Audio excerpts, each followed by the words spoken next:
this week is week 8, and the prompts this week are something that has a plug, a house, a photo of your family or family member, a piece of a letter or postcard, stitching, real, drawn, or stamped, and bonus is cursive. So as usual, I'm working in my Moleskine journal that I picked up at a yard sale. And without further ado, let's get working. So for my background, I'm going to use a letter that one of my grandmothers had sent me many years ago, and I thought that would make just a good background. And not only is it the letter, but it is in cursive. Well, as close to cursive as I'll get on this challenge. My grandmother that wrote this letter lived in Chicago. We were from Nova Scotia, and when I was just a baby, and I'm going to leave a spot in there so that I can tuck that prompt underneath there. So I'll tack that down there. I'm using my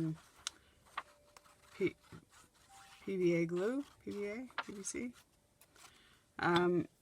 which is just a standard Elmer's glue, and I find in most instances it works. The journal's been holding up well. This is just a sketch journal, so you can't, well, I don't really want to add too much moisture to it, just because it can warp the pages some, but I didn't really want to use a glue stick either, so I thought, and this is working well. Okay, so there's our background, and then I thought I would just start layering some layers, and I want it to be a little bit colorful, so I found this paper with, I think I got it at the dollar store. And I like to offset things a little bit, so maybe I'll stick that off to the side. It's April the, I lose track of time, I just got up. It's April the 22nd. So I'm not sure if I'm going to be able to, I'll probably end up on week 52. I'll catch up the week before week 52. This is part of, obviously, a letter. And I got this little, I don't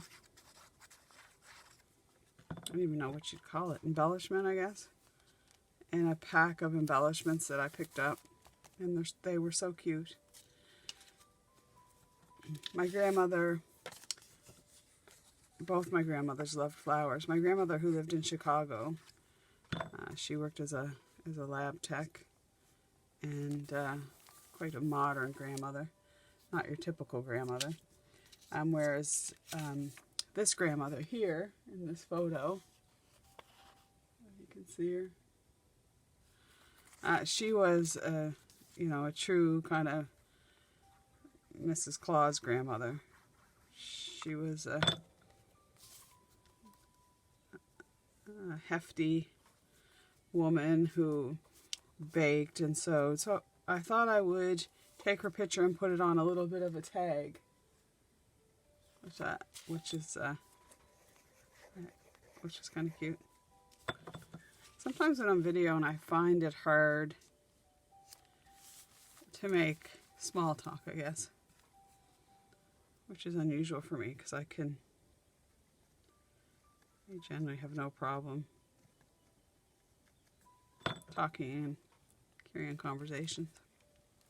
I guess it's different when you're videoing.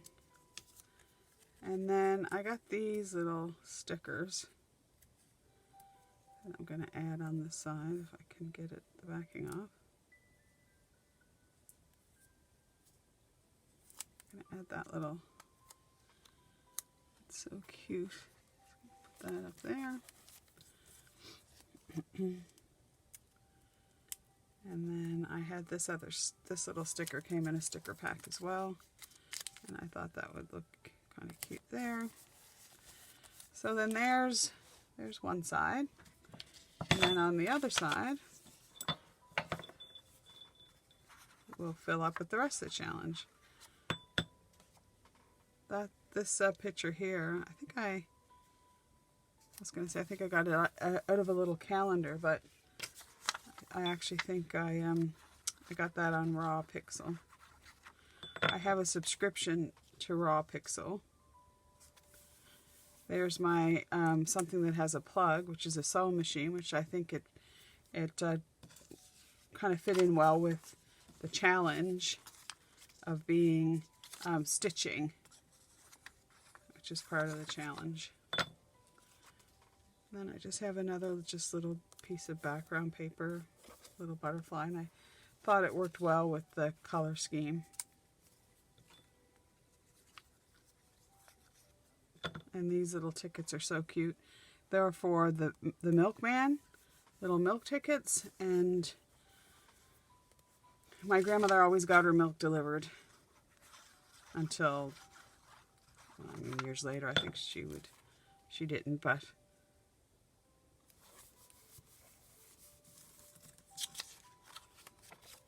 and then I thought I'd add another little thing that came in the same pack as that. That's going to be too high. I'm just going to move this down a little bit. And the thing about Elmer's glue is that you can reposition it up to a point. So is that any better?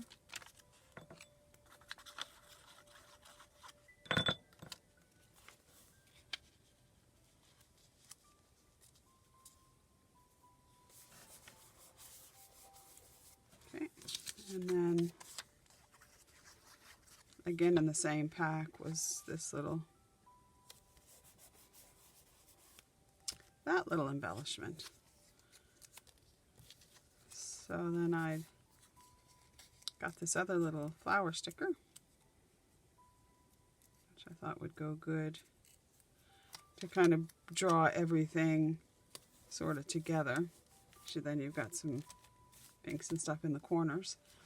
And then for my stitching, I kind of debated taking it over to the sewing machine and trying to put it through the sewing machine. And but what I thought is I have a stamp, which is stitching. So I have two sets of stitching stamps. The one that I'm using today is actually from Stamping Up, and it has just a number of stitches. It's an older stamp. I'm not sure you can still get it. And then I just have it on a clear stamping block. So I usually like things quite neat, and I'm trying to get away from trying to be perfectionist. So this is just a great way to just break free and get my stitching down.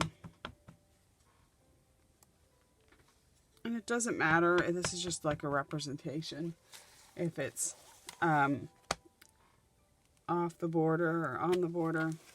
So the thing that I like about using a stamping block as opposed to just sometimes freehanding it is, excuse me, I'm just getting my wipey, is that you do get a more accurate stamp than just freehand stamping. But when you're doing art journaling, that's all that you might want to do.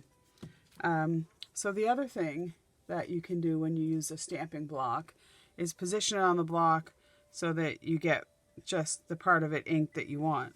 So I really only want, for the bottom part, because I like to put a little bit of stitching in the top and the bottom, I really only want about that much.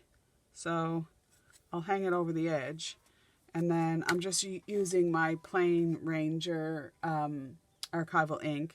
It's been through the ringer, the stamp pad. So when I put it on the stamp pad, I'm only going to ink up part of the stamp, and then when I go to put it down, then it's not going to overrun my page, my layout. But in some instances, when you're just not, you're just wanting to do a authentic little journal, it doesn't matter if it goes way over. But for this, I'd like to keep it a little bit more contained. And then what I thought I would do to sort of round out the page is just do a little bit of other stamping. So I found this stamp, and I thought would be neat to kind of make that a postcard. And then I really like the Art by Marlene, some of her stamps. So the ones that I'm using, I've actually put into a little box. But the one that I'm using is stamp BM47. And out of that stamp set are some of these little circles and things. Now, I revere craft supplies like anything, and I don't really like, adulterating them in a sense, but sometimes it just kind of works better. So with these stamps, this one here was like a set of 3, so I just cut it off, because if I ever want to put it back together and use it as one, I can, but then it allows me just to have little single ones that I can use more freely if I just, for this kind of thing, which I love.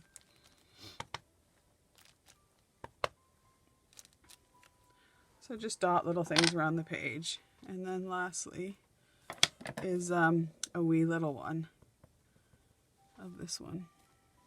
Sometimes it's nice to kind of double them up so that they have, I always think of them as having a little bit of company. When you double them up, they got somebody there to talk to. So I think that's our challenge met for today.